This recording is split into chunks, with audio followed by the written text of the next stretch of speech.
Ini merupakan pertanda untuk bunyi trompet sangkakala. Kalau berbicara mengenai trompet sangkakala, itu adalah kuasa ilahi. Tetapi yang kita bicarakan kali ini adalah mengenai fakta ilmiah. Kira-kira apa yang menyebabkan sehingga timbul bunyi-bunyi seperti itu? Saya sudah bersama dengan Kepala Lapan, Prof. Thomas Jamaluddin.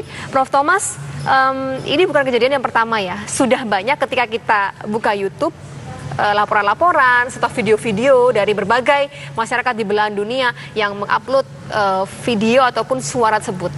Kalau berbicara mengenai ilmiah, Prof, ini apa sih dan bagaimana kok bisa terjadi seperti ini? Ya, jadi ini fenomena the hum atau katakan dengungan itu sudah lama sekali. Dengan era YouTube sekarang orang makin mudah mengupload kesaksian-kesaksian yang sebenarnya mungkin itu dengungan biasa saja, hanya karena pengamat atau yang melaporkan ini merasa aneh, yang tidak biasa di wilayah itu, kemudian dianggap sebagai hal yang aneh. Dan demikian banyak informasinya.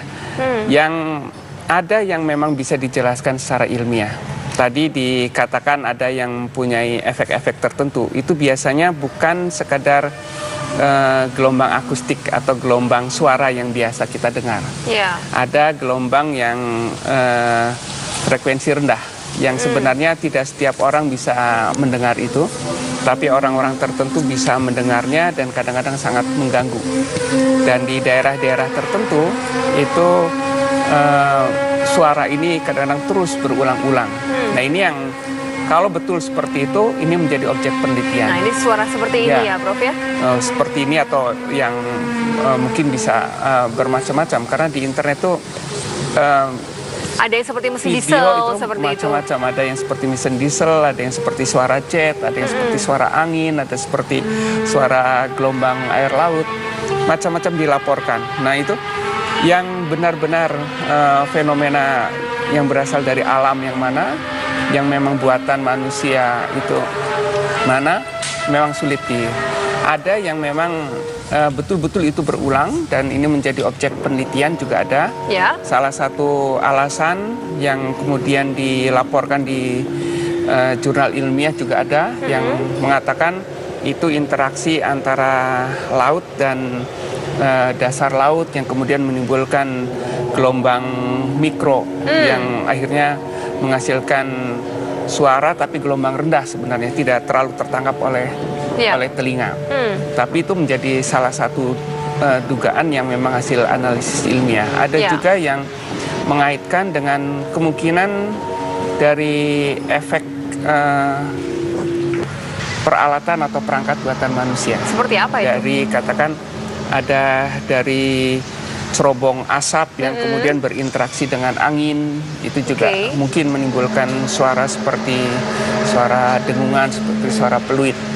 Sebagian lagi memang belum bisa dijelaskan apa sesungguhnya.